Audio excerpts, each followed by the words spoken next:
शांति। Om Shanti.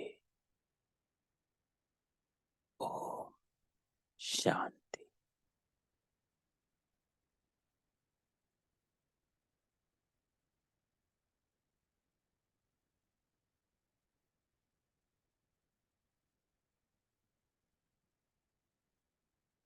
Good morning बाबा।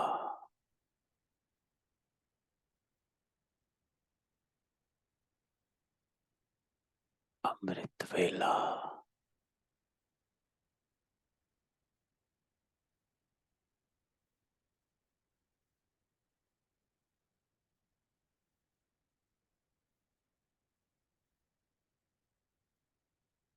हम आत्माएं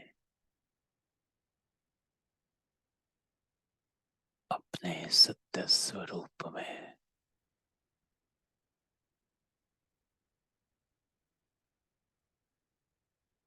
स्वयं को देखती हैं।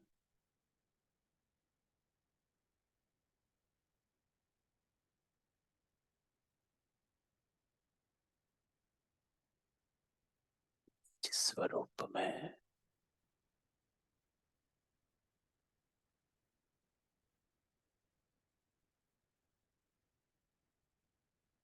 इस देह और देह के सब संबंध संकल्पों को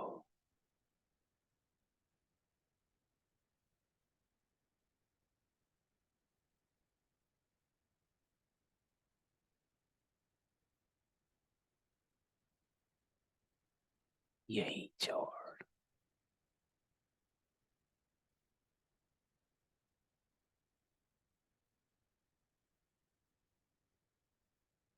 आत्म स्थिति में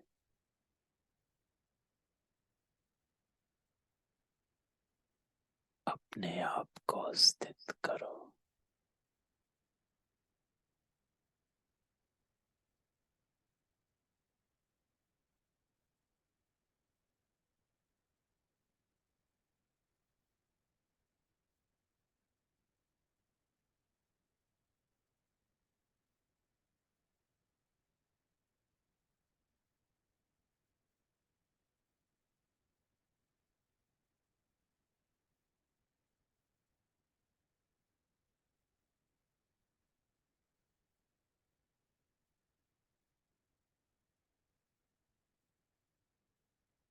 अंतर्मुखी हो। स्वचिंतन करें। अपने आप को देखें।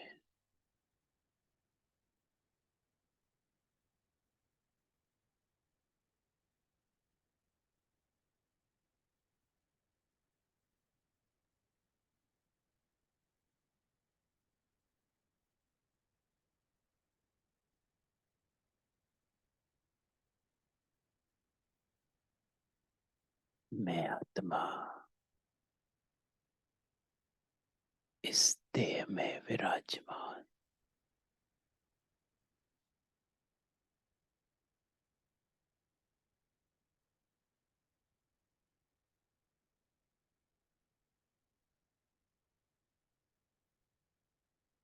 ज्योति बिंदु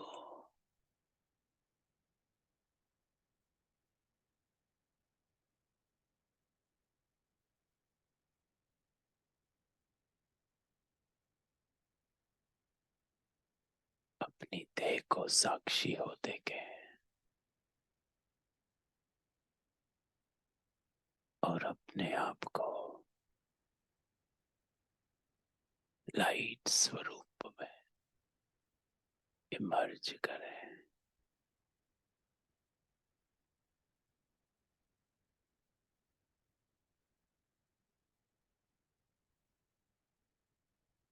मैं स्वयं को देख रही इस देह से बिल्कुल अलग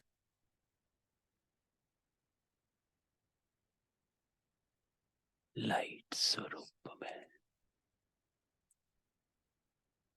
अपने आप को अनुभव करें, रियलाइज करें।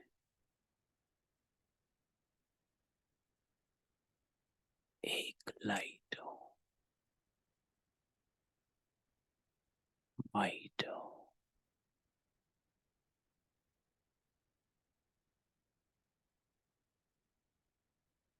देह से न्यारा अशरीरी हो।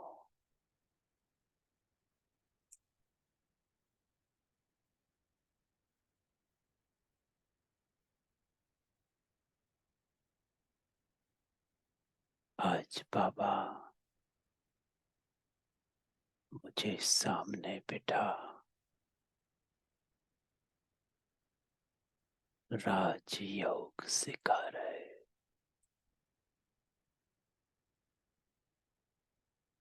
बाबा कहते हैं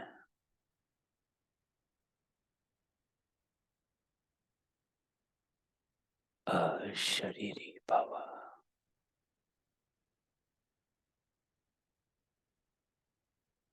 एक सेकंड में सब संकल्प समाप्त। चारों तरफ से बुद्धि को हटा एकदम डिटैच हो जाओ। निराधार, निर्बंधन, निराकारी।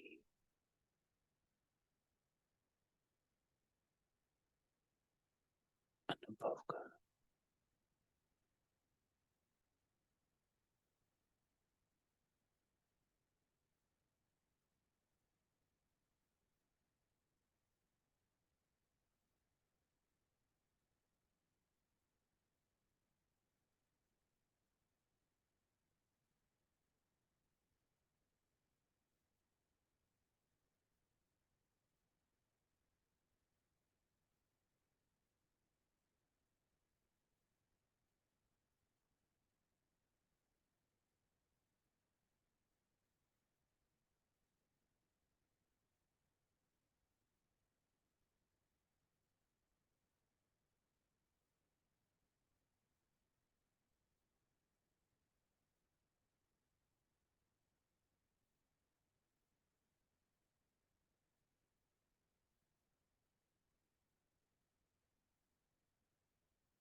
बेहद की वैराग्य वृत्ति।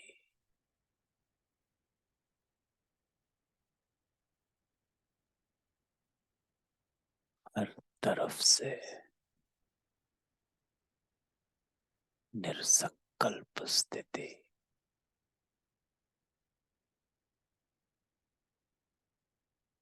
मैं आत्मा सत्य हूं, आनंद स्वरूप हूं। बस एक ही संकल्प।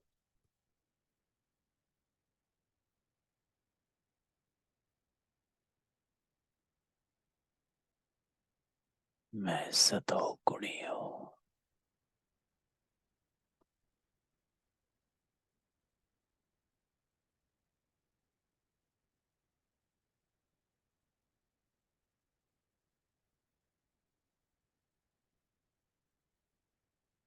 ऐसे न्यारी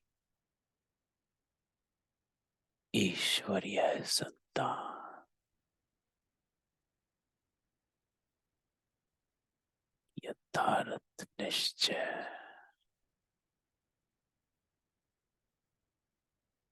मैं जो जैसा हो।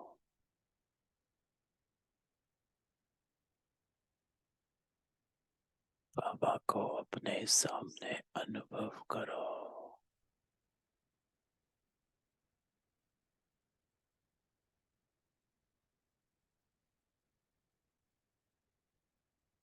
पहला पाठ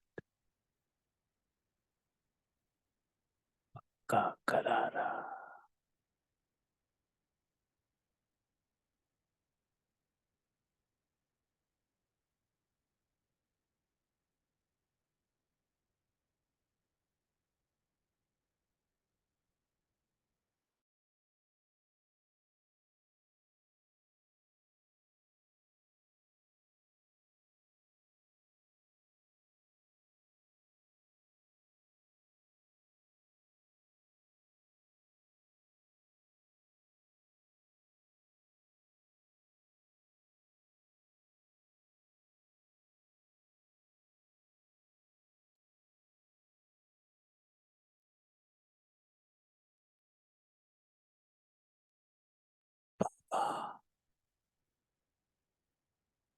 आज हम आत्माओं को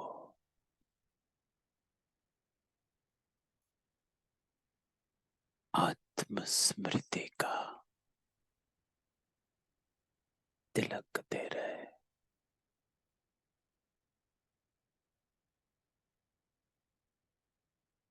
बाबा मुझे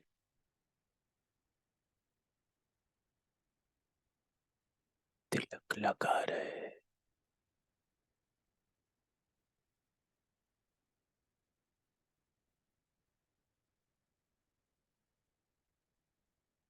बाबा कहते हैं,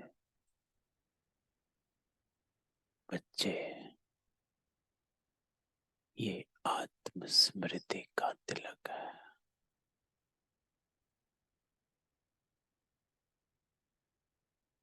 स्वस्थिति के आसन पर स्थित हो। स्वयं को देखो।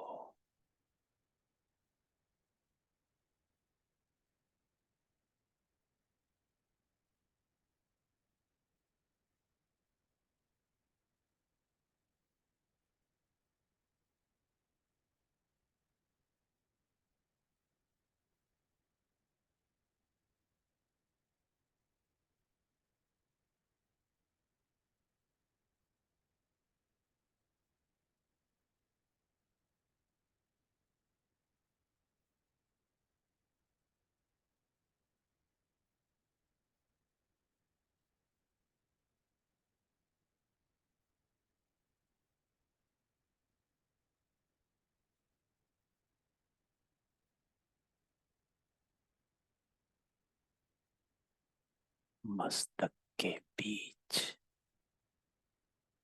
बाबा ने तिलक लगाया।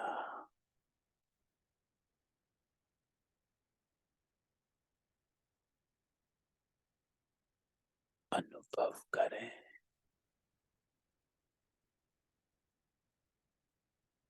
बाबा का प्रकाश मुझ पर आ रहा। बाबा की लाइट और माइट में हम आत्माएं एक साथ बैठे हैं।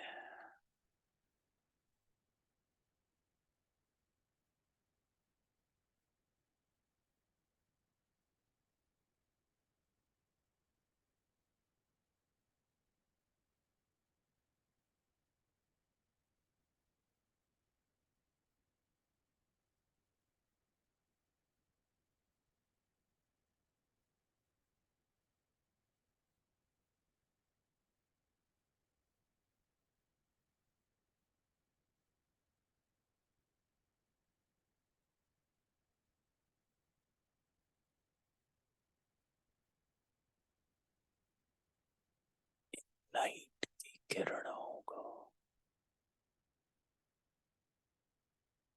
अपने में आता अनुभव करें।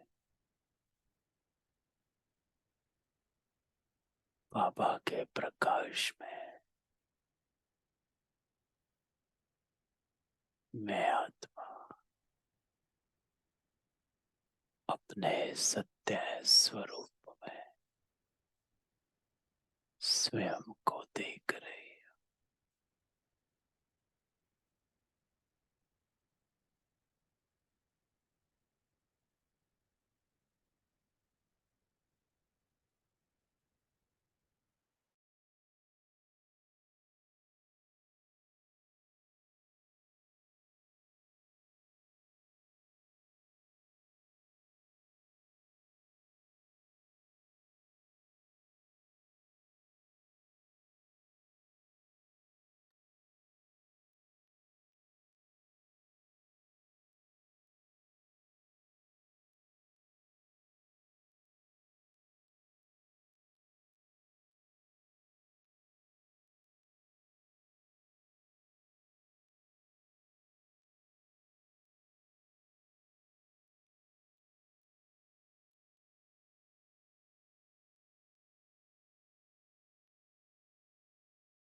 बाकी साथ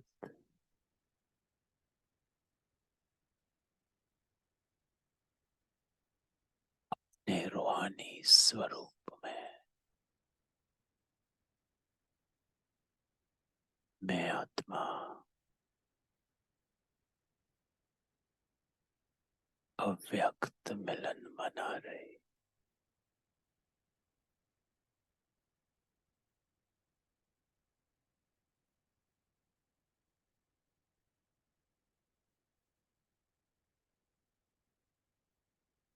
अपनी स्मृति का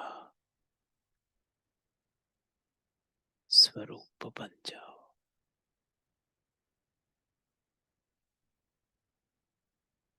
देह देह के संबंध, देह के संस्कारों से आज अपने को न्यारा कर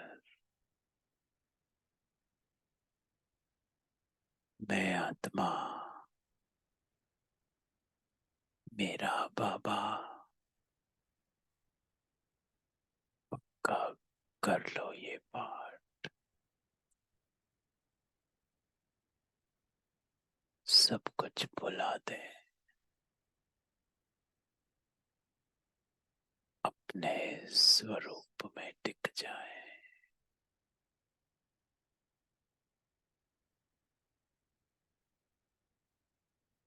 बाबा के सामने बैठ जाएं।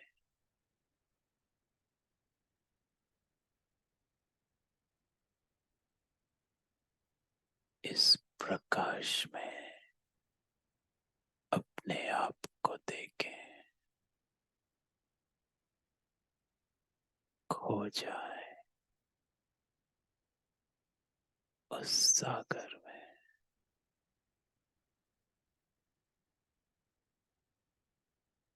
भूल जाए इस संसार को, इस शरीर को।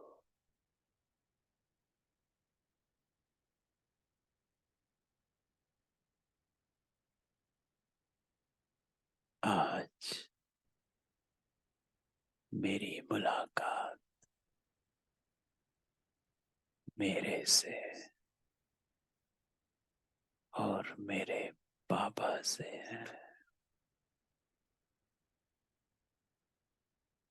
सभी संकल्पों को विराम दें।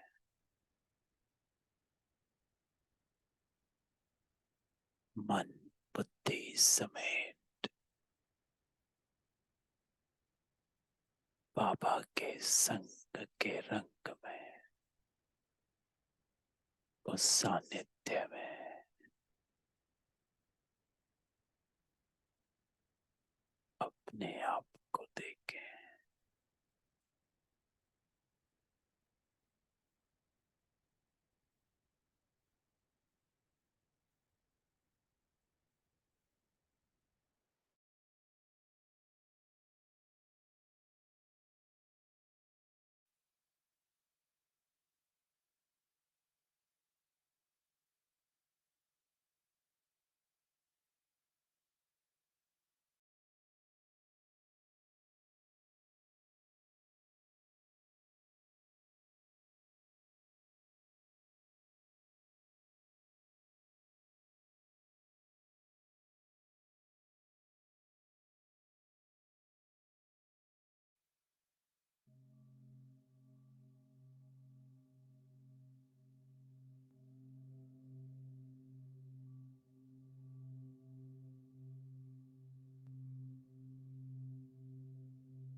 मैं बाबा के साथ हूँ।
मैं आत्मा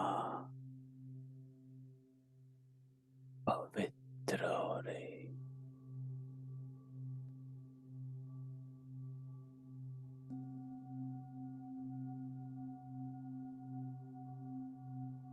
हम परमात्मा सामने बिठा मुझ आत्मा का शुद्धिकरण कर रहे।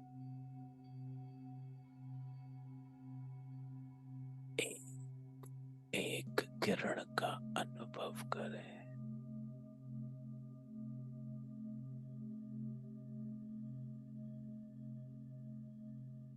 बाबा की टचिंग का अनुभव करें। परमात्मा से आती शुभ भावनाएं, शुभ कामनाओं के वाइब्रेशंस का अनुभव करें।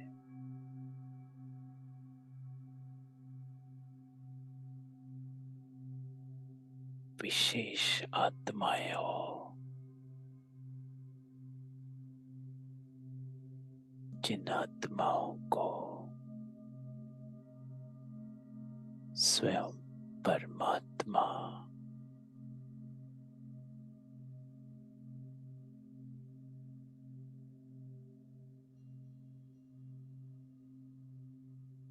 अपना बनाता है।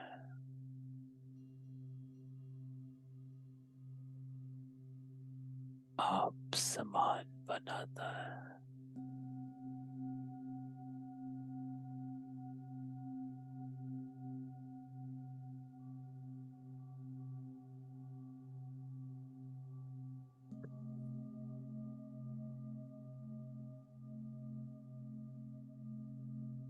ऊंचते ऊंच आत्मा साधारण नहीं हो।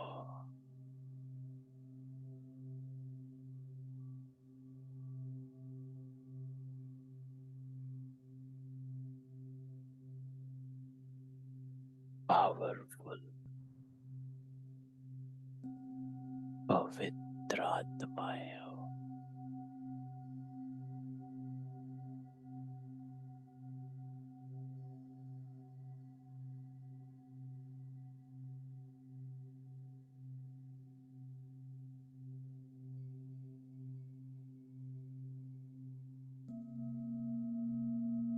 इस स्वरूप में टिक जाओ।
ओम शांति।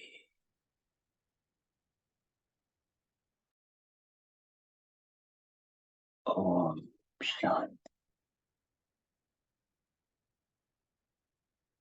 तो बाबा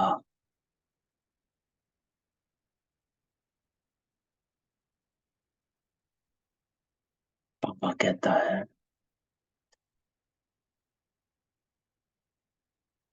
कि योग में अपनी स्थिति को सत्य बनाना है। योग का यथार्थ अनुभव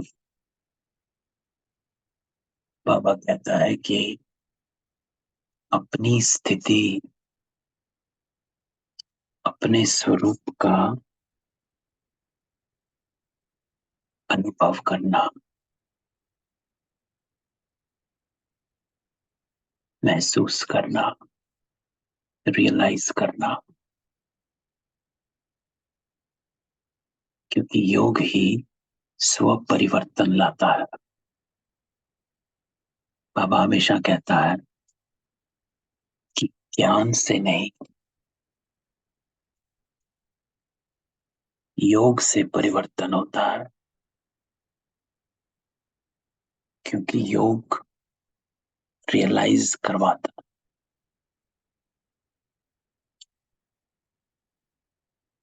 सारे दिन में कुछ भी किया होगा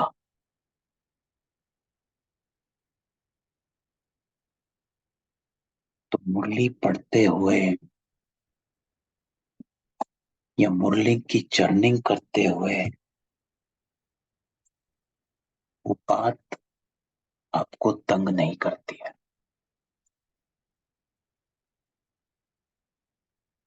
लेकिन जब योग में बैठते हो तो सब बातें सामने आ जाती, जो सारे दिन की करी हुई। क्यों?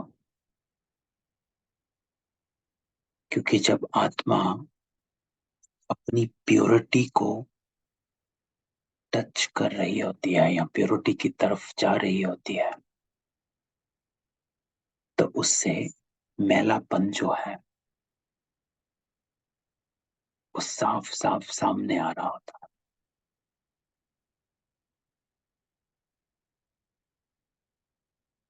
तो जो भी दाग होते हैं वो उभर कर सामने आते,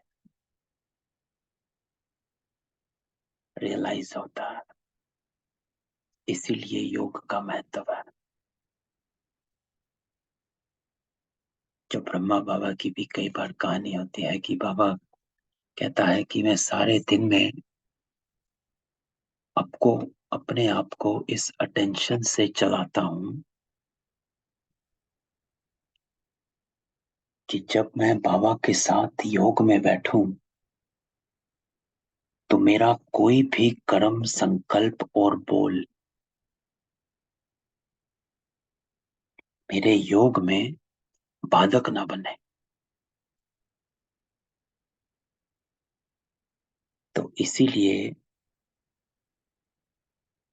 हम सारे दिन में इस अटेंशन से अपने आप को रखते हैं कि मेरा योग लगता रहे। तो ये हमने बाबा से सीखा है। जब से ये सुना है तब से अपने आप को इतना अटेंशन में रखते हैं कि कभी कोई विकार भी सामने आने लगता है तो तुरंत भागा देते हैं कि योग नहीं लग पाएगा। कोई संस्कार सामने आता है तो तुरंत ये स्मृति सामने आती है कि योग नहीं लगेगा। तो इसीलिए योग जो है वो धारणा का आधार बन जाता है। तो अगर हमें अपना योग यथार्थ लगाना है बाबा के साथ तो बाबा कहता है अपनी दिनचर्या को करेक्ट करो। कई मुरलियों में बाबा ने कहा कि योग सिर्फ सुबह और शाम आत्मस्मृति में बैठना नहीं है, लेकिन सारा दिन अपने आप को कैसे चलाते हो वो योग का आधार बन जाता है। इसलिए बाबा कहता है कि अमृत वेले से रात तक की हर कर्म की श्रीमत बाबा ने दी।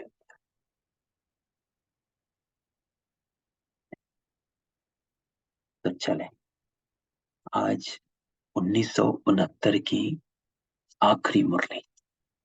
तो हमारा 1969 वर्ष जो है वो आज पूरा हो जाएगा, आज या कल।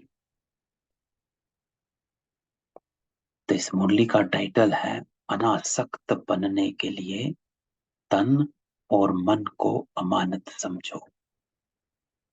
अनासक्त बन, अनासक्त अर्थात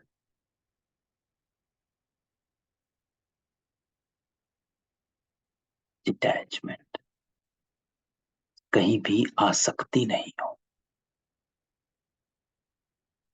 है ना, किसी भी तरह की।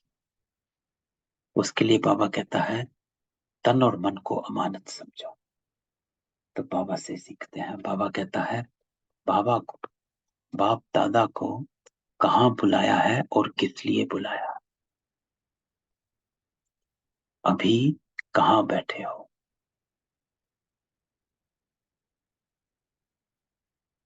मधुबन में तो हो, है ना। तो ये मुरली तो हिस्ट्री हॉल की है। जब बाबा 1969 में आते थे तो बाबा कहता मधुबन में तो हो, लेकिन मधुबन में भी कहाँ बाप आए हैं? फुलवारी में बैठे हो या महफिल में बैठे हो? आज बाबा बच्चों को चेक करता है कि फुलवारी कहें कि महफिल कहें, दोनों ही है। तो बाप दादा रूहानी रूहों को देख रहे हैं और साथ साथ हर एक फूल से निकले हुए रूह की खुशबुएं भी ले रहे हैं।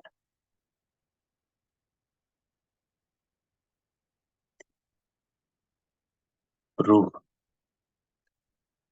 रूह की खुशबू।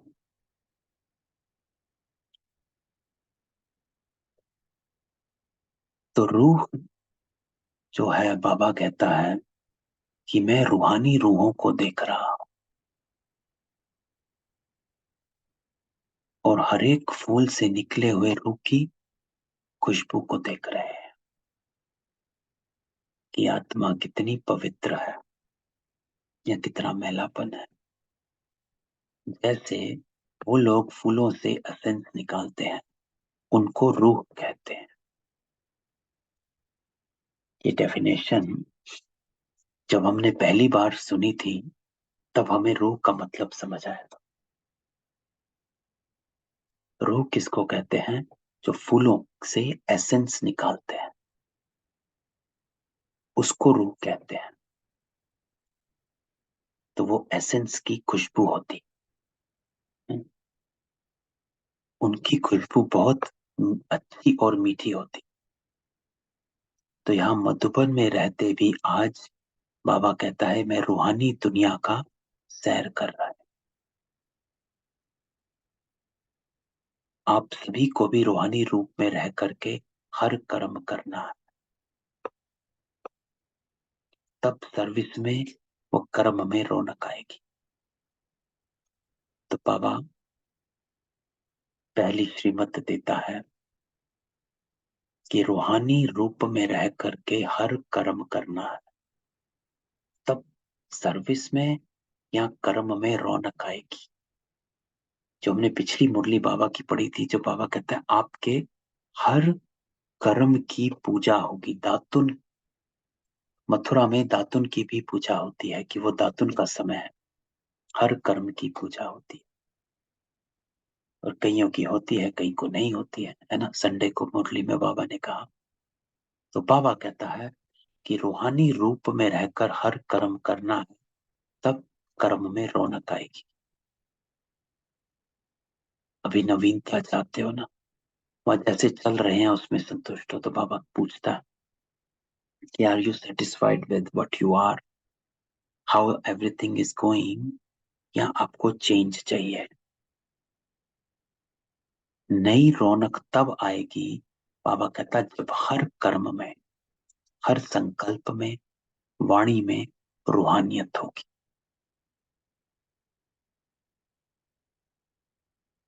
तो ये बाबा की आज की श्रीमत है कि अपने कर्म, वाणी और संकल्प में रूहानियत को लाओ।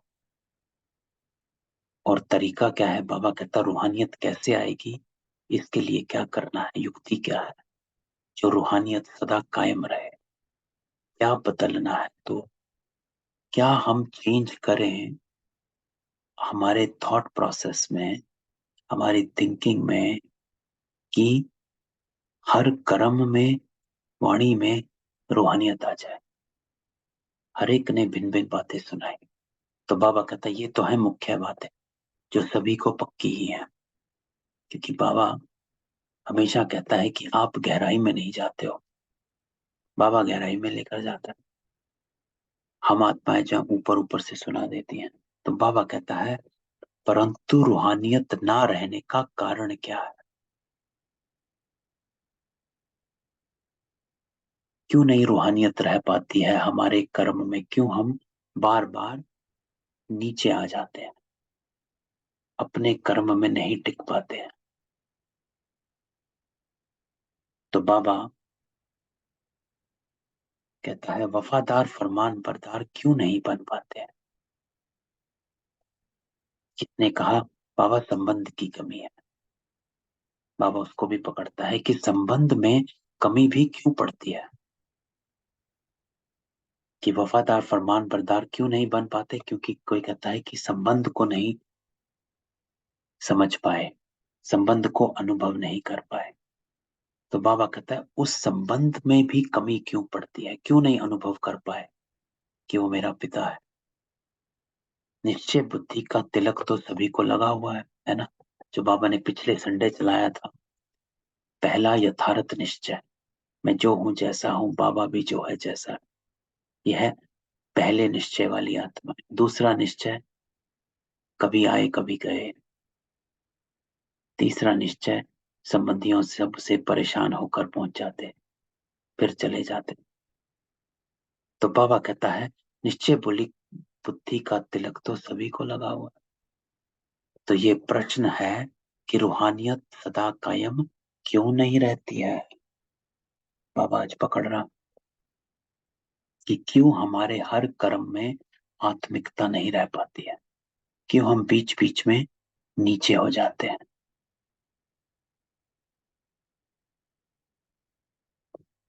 रूहानियत कायम ना रहने का कारण ये है कि अपने को और दूसरों को, जिनके सर्विस के लिए हम निमित्त हैं, उन्हों को बाप दादा की अमानत समझकर चलना।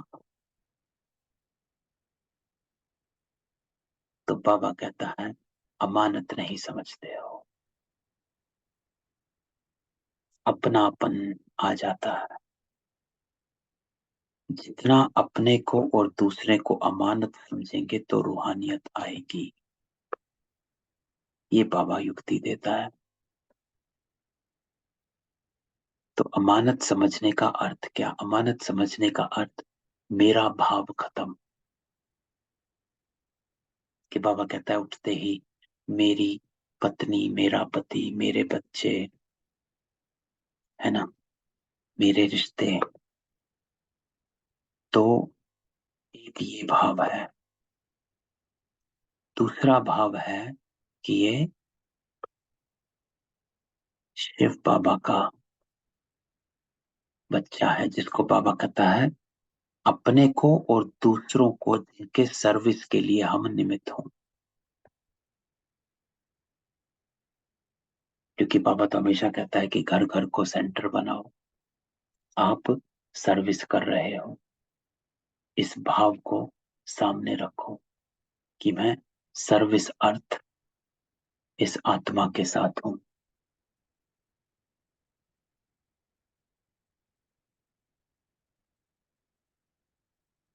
तो ये बाबा कहता है अमानत समझो कि ये बाबा की अमानत है।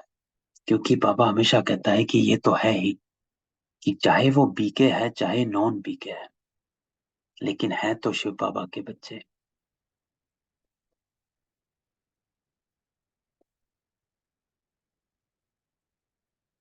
कि हम बीकेस को तो अपना समझते हैं, नॉन बीकेस को अलग समझते। तो बाबा आज उस पर अटेंशन खिंचवाता है, और जिस कारण बाबा कहता है आपके कर्मों में रूहानियत की कमी आ जाती है, क्योंकि आपका व्यक्त भाव इमर्ज हो जाता है।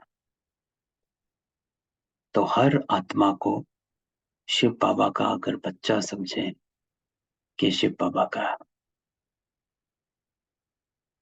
और अभी मैं इसकी सर्विस के निमित्त हूं, उन्हों को बाप दादा की अमानत समझकर चलना। जितना अपने को और दूसरे को अमानत समझेंगे तो बाबा कहता रूहानियत आएगी। अमानत ना समझने से कुछ कमी पड़ जाती, क्यों? व्यक्त भाव आ जाते। मन में संकल्प जो करते हैं वो भी ऐसे समझ करके करें कि ये मन भी एक अमानत है। तो आज बाबा एक और लेवल पर ले गया, कि बाबा कहता है कि कई और मुरलियों में भी बाबा ने कहा है कि आप कहते हो तन मन और धन सब मैंने अर्पण किया। तो आपने अगर मन भी अर्पण कर दिया तो आप मन को अपनी मन मर्जी से नहीं चला सकते। तो बाबा कहता है मन भी एक अमानत है। मन में संकल्प जो करते हैं वो भी ऐसा समझ कर करें। इस अमानत में ख्यानत नहीं डाली। दूसरे शब्दों में, आप औरों को ट्रस्टी कहकर समझाते हो ना, उन्हों को ट्रस्टी कहते हो, लेकिन अपने मन और तन को और जो कुछ भी निमित्त रूप में मिला है, चाहे जिज्ञासु हैं, सेंटर है, या स्थूल कोई भी वस्तु है, लेकिन अमानत मात्रा है, अर्थात बाबा ने दी हुई है यूज करने के लिए, मेरी प्रॉपर्टी नहीं है।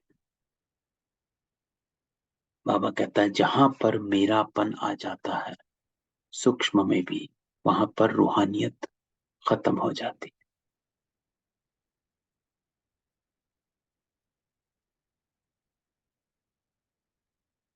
तो आपके कर्मों में, संकल्पों में और बोल में रूहानियत की कमी है, क्योंकि मेरापन है। मुझको कहा, मेरे को कहा, मेरा संबंध। तो यहां पर बाबा कहता है कि सवेरे उठते ही एक संकल्प अपने आप से करो कि सब शिव बाबा के बच्चे हैं।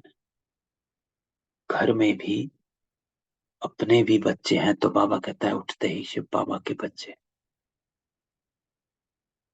तो आपके कर्मों में रूहानियत आ जाएगी। कि जब आप ऐसा समझेंगे कि ये शिव बाबा की अमानत है, मैं सर्विस निमित्त हूं, तो आप रूहानियत आएगी और उससे डिटैचमेंट भी आएगी।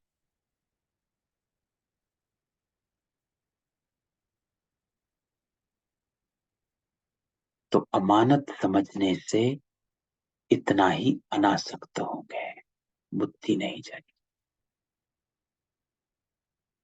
तो ये युक्ति बाबा बतलाता है कि अगर हम प्रवृत्ति में रह, सबसे ज्यादा इसकी जरूरत प्रवृत्ति मार्ग में है। सेंटर वालों को जरूरत है, क्योंकि सेंटर वाले जो हैं मेरेपन में आ जाते हैं।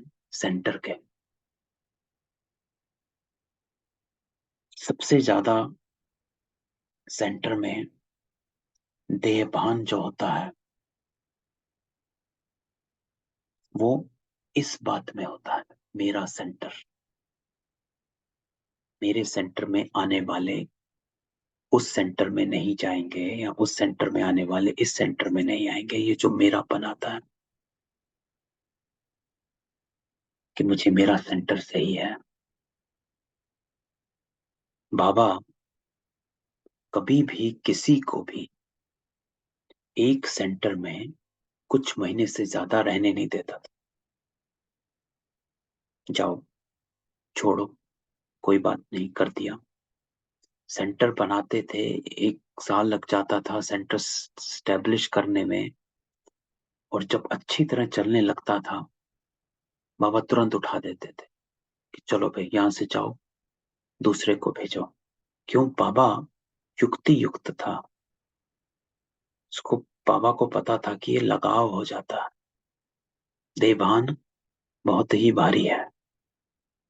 लेकिन आजकल सेंटर्स में सालों साल चल रहे हैं, लेकर बैठे हैं कि एक ही सेंटर है, छोड़ते नहीं है। अंतर आ गया। लेकिन हमारा प्रवृत्ति मार्ग में जो बाबा कहता है, सबसे ज्यादा हमारी खयानत जो होती है वो आती है कि हम मेरेपन में, बाबा कहता है मेरे बच्चे, मेरा पति, मेरी पत्नी, इन चीजों में हम अटक जाते हैं।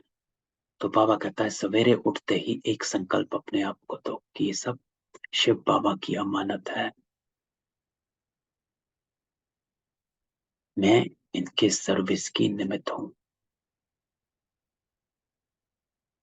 तो जब बाबा कहता है ऐसा करेंगे कि चाहे चीजें हैं, चाहे हमारे अपने संबंध है, यहाँ पर जिज्ञासु है तो इसको अपना संबंध बनाओ, चाहे प्रवृत्ति मार्ग के लिए अगर हम इस मुरली को देखें तो बाबा कहता है चाहे आपके अपने संबंधी हैं, बच्चे हैं, चाहे घर है या स्थूल कोई भी वस्तु है, लेकिन अमानत मात्र है। अमानत समझने से इतना ही अनासक्त होंगे, बुद्धि नहीं जाएगी। तो बाबा कहता है डिटैचमेंट आती है, और अनासक्त होने से ही रूहानियत आएगी। तब हम अपने कर्मों में रूहानियत को लेकर आएंगे। क्योंकि अगर हम यही कहने से ही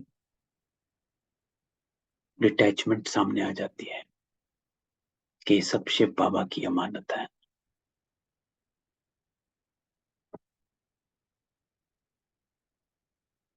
तो इतने तक अपने को क्षमा पर मिटाना है। ये आज बाबा कहते कि इतना करना है, मिटाना तो है, लेकिन कहाँ तक? ये मेरे संस्कार हैं, ये मेरे संस्कार शब्द भी मिट जाए। क्योंकि बाबा कहता है जहां मेरापन है वहां रूहानियत नहीं आएगी। रूहानियत चाहिए तो मेरेपन को हटाओ। मेरे संस्कार, बाबा कहता फिर कहाँ से आए? मेरे संस्कार के कारण ही ये बातें होती। तो इतने तक मिटना है जो कि नेचर भी बदल जाए कि ये संस्कार मेरा नहीं है। तो बाबा आज कहता है कि अगर किसी का क्रोध का संस्कार भी है, वो हट नहीं रहा है, या मीठे बोलने का संस्कार, कड़वा बोलते हो, तो बाबा कहता है अपने आप को संकल्प दो कि क्रोध का संस्कार मेरा नहीं, कड़वा बोलने का संस्कार मेरा नहीं है, जोर से बोलने का संस्कार मेरा नहीं, गलत भावनाओं का संस्कार मेरा नहीं। तो बाबा कहता है इतने तक मिटाना है कि जो नेचर भी बदल जाए। जब हर एक की नेचर बदले तब आप लोगों के अव्यक्ति पिक्चर्स बनेंगे। तो ऐसा बदलना है। संगम युग की संपूर्ण स्टेज की पिक्चर्स क्या है? बाबा पूछता है फरिश्ता में क्या विशेषताएं होती है? एक तो बाबा कहता बिल्कुल हल्कापन, है ना? क्योंकि संगम युग में क्या बनते हो? फरिश्ता बनते हो। संपूर्णता क्या है? फरिश्ते नजर आते। फरिश्ते क्या होते हैं? बाबा कहता है बिल्कुल हल्कापन, अर्थात कहीं पर भी बुद्धि अटकी हुई नहीं, जिसको कहा जाता हल्कापन। कि कोई भी संकल्प किसी का, कोई भी बात किसी की मेरे बुद्धि में घर नहीं करी हुई है। हर तरफ से हल्कापन है। तो हल्कापन होने कारण जैसी भी परिस्थिति हो वैसी अपनी स्थिति बना सकेंगे, और जो भारी होते हैं वो कैसी भी परिस्थिति में अपने को सेट नहीं कर सके। तो बाबा कहता है फरिश्तेपन की विशेषता हुई कि सभी बातों में हल्के होंगे, संकल्पों में भी, वाणी में भी और कर्म में भी, संबंध में भी हल्के रहे। इन चारों बातों में हल्कापन है तो फरिश्ते की अवस्था है। तो दो बातें बाबा ने ऊपर बाबा बताता है कि हम रूहानियत कैसे लेकर आए अपने कर्मों। उसके लिए बाबा ने कारण बताया क्यों नहीं आती, क्योंकि आसक्ति बहुत है, मेरापन है। तो बाबा ने युक्ति दी कि मेरेपन को हटाओ।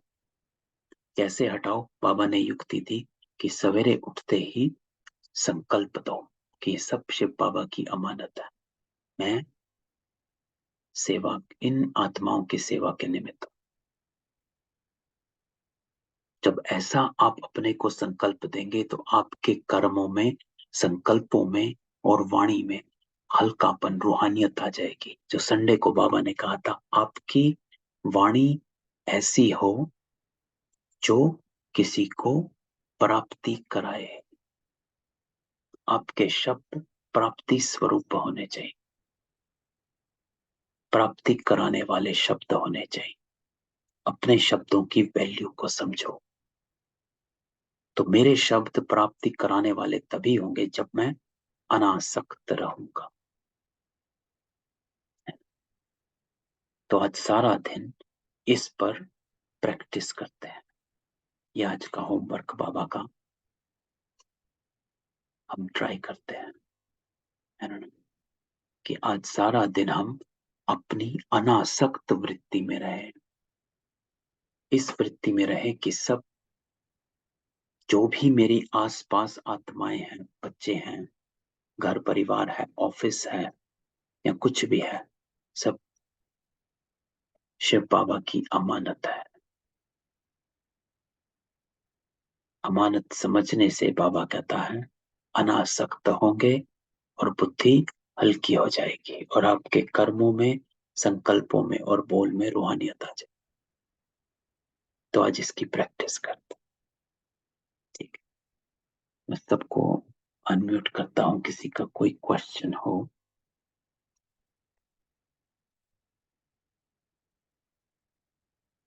तो फरिश्तेपन को कल लेंगे, आज रूहानियत और इस अमानत पर होमवर्क करते हैं।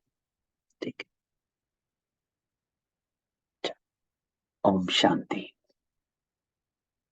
ओम शांति ओम भाई जी। शांति भाई जी। ओम शांति।